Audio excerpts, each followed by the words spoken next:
The Finance Committee. If you're a financial professional, it's likely that you'll be asked to be the treasurer of the board. Many of the duties of the treasurer are conducted via a finance committee, so I'll cover the roles of both the treasurer and the finance committee in this lesson. Since they overlap so much, I'll talk about the finance committee. When I do, I'm referring both to the roles of the treasurer and the finance committee. Some nonprofits also have a separate audit committee. I'll discuss the duties of that committee in a later lesson. The Finance Committee leads the board's financial oversight of the organization. The duties and responsibilities of the board treasurer and the Finance Committee are listed in the bylaws. The Finance Committee may also have a separate charter to provide details of its duties. The Finance Committee is usually led by the treasurer. The committee is comprised of board members, but may also include people who aren't on the board. Inviting non-board members is a good way to develop future board members and treasurers. In the smallest of nonprofits, the treasurer may do the bookkeeping and prepare the reports for the board. Other small nonprofits have a bookkeeper who does the basic entry to the accounting system. The system then produces the basic financial statements. The bookkeeper or treasurer may then supplement that with other financial reports. In mid-sized to large organizations, staff prepare the board financial reports and may also report to the finance committee and/or the board. A financial professional can help identify the important numbers that should be monitored by the finance committee and the board. The finance committee will likely look at financial reports in more detail, ask more questions about the reports, and spend more time discussing the implications and decisions than the full board.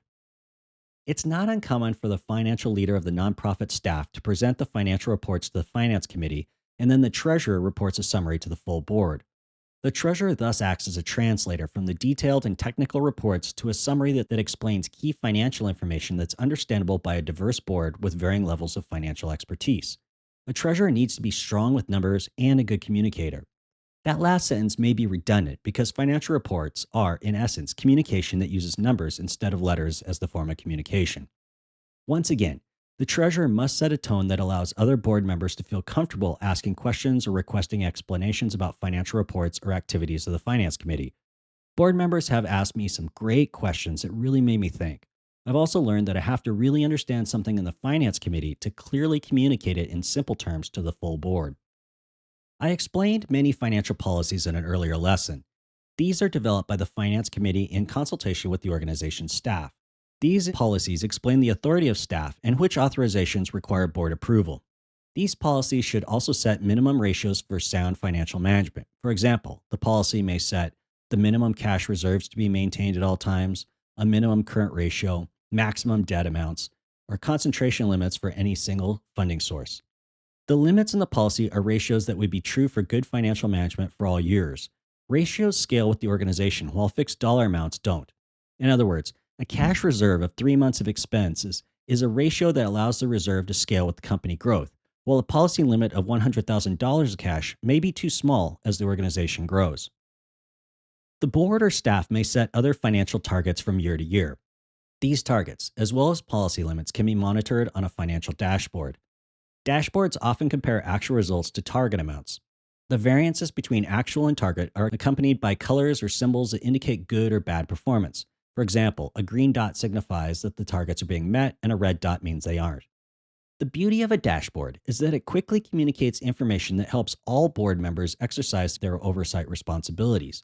The treasurer and finance committee have the expertise to set the targets. Other board members may not have that expertise, but they know that the board needs to address an issue if the monitoring report shows a red dot. Another key report at many companies is the budget to actual report. Many people monitor the variances in this report to assess company performance. The problem with these reports is that they lose relevance over time. Budgets are a collection of guesses. Many of those guesses prove to be wrong 6 months into the year. Once again, that's why managing performance via ratios is more flexible and effective.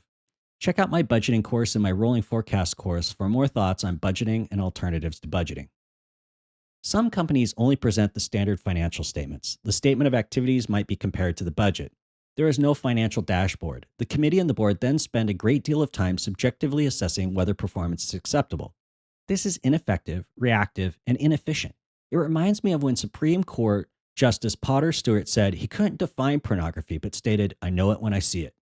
It's important for a finance committee to objectively define aspects of good financial management and performance, then memorialize that in policy. Board members are constantly joining and leaving the board. The financial policies train new members and prevent the committee from wasting time trying to remember or recreate definitions of what's acceptable.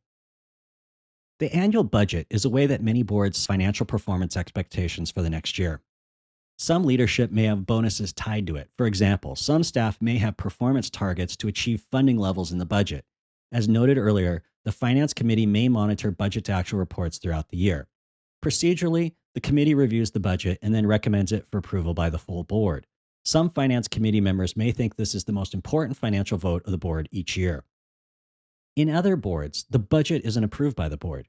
It's considered a tool primarily for management, and the board provides guidance via policy limits, as I described earlier. The budget and later actual performance should meet these policy limits. If they don't, that noncompliance is brought to the attention of the board. This is a concept from the Carver Policy Governance Model. You can check out carvergovernance.com for more information on this. That link is also in the resource document I provided with this course. I've been on Carver boards and worked for a nonprofit that implemented it. It was beneficial in delineating the roles of management in the board.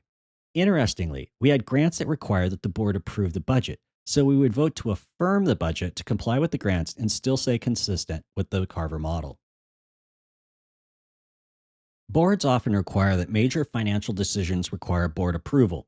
Examples of these decisions include real estate transactions, mergers, and taking out loans. Other discussions may center around how the organization might stay within or get back within the policy targets of good financial management if it's trending away from those targets. There are many financial opportunities and challenges that organizations face throughout the year for which a financial professional can provide guidance and insights. The temptation of some is to cross the line from oversight as a board member to management, which is the role of staff. It's true that in very small nonprofits, the board is a working board that may perform both oversight and implementation. For large organizations, the boundary between the board and management must be respected. We finance types can be comfortable getting into the details. That can lead to detailed oversight or, at worst, micromanagement. I want to take a moment to provide a warning about a dynamic that can occur between financial experts on a board and staff. In this scenario, the CEO and CFO of the nonprofit disagree on a financial decision. The decision may be about whether to take a type of funds, how to use funds, or how to record a transaction. Their disagreement creates a deadlock between them. The vote count between them is 1 and 1. So one of them contacts the finance expert to see what they think about the decision, but it's often an attempt to get the finance expert to cast the tie-breaking vote to break the deadlock.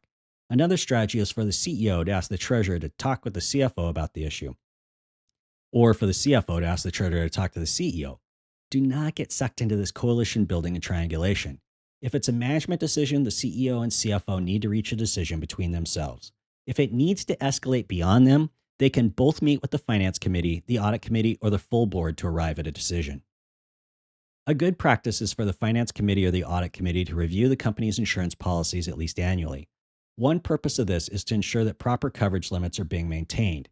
The other is to ensure that the insurance carriers are still highly rated. The company's insurance agent may join the finance committee or board to discuss this. Once again, some boards review the policies and ratings, and other boards set limits and ratings in policy, and the staff just report that they are in compliance with the policy. Some not-for-profit organizations, such as endowments and foundations, have large amounts of investments. These organizations may have a separate investment committee. Other organizations may have the finance committee oversee investments. I was on the board of directors of a nonprofit that had investments. We also had a related foundation with investments. Once a year, the finance committee of the nonprofit and the foundation board met together with the investment managers. These meetings had multiple purposes: assess the performance of the investments, review the fees of the investment managers, and assess our satisfaction with the investment managers. If your organization has investments, you should be aware of the Uniform Prudent Management of Institutional Funds Act. To learn more about this, check out the Uniform Law Commission site or check your state's laws. You may want to include aspects of this law in your policies. Once again, this link is in the course resource document. Some nonprofit organizations work with tight budgets and low cash reserves. Good cash management is crucially important so they don't run out of money. Government grant sources can sometimes have large delays in sending funds. The nonprofit must be ready for this. Some grantors allow a nonprofit to take funds before expending them for the purposes of the grant. The organization should make sure these funds are kept set aside for the grant purposes. A nonprofit may also be accumulating cash above what was budgeted.